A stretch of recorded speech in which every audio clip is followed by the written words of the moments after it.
একটা গল্প মনে পড়ে গেল।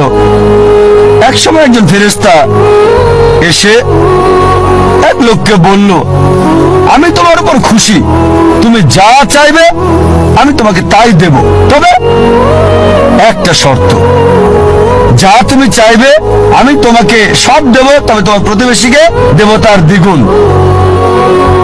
লোকটা বলল, একটা রোলেক্স ঘড়ি আমার চাই। ফেরেশতা তাকে রোলেক্স ঘড়ি দিয়ে দিল। প্রতিবেশী দুটো রোলেক্স ঘড়ি পেল। লোকটি বলল, একটা মার্সিডিজ গাড়ি আমার চাই। ফেরেশতা তাকে মার্সিডিজ গাড়ি দিল। প্রতিবেশীকে দুটো মার্সিডিজ দিল। লোকটি বলল, একটা সুন্দর বড় বাংলো চাই। ফেরেশতা তাকে সুন্দর বড় বাংলো দিল।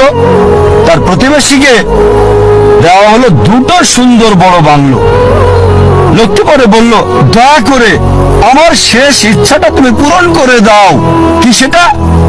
আমার একটা চোখ তুমি নষ্ট করে দাও, যাতে কিছু আমি চোখে না দেখতে পাই। চিন্তা করেন, সে তার নিজের চেয়ে প্রতিবেশীকে নিয়ে বেশি ব্যস্ত। তার জীবন সহজ কিন্তু জটিল সেটা ভাবছে না সে। প্রাচুর্য কি দারিদ্রতা যাই থাকুক, সে বেশি চিন্তিত তার প্রতিবেশীর চেয়ে ভালো জীবন যাপন করা নিয়ে। এ কারণে সে ফেরেশতাকে বলল, আমার একটা চোখ নষ্ট করে দাও, যাতে প্রতিবেশীর দুটো চোখই নষ্ট হয়ে যায়।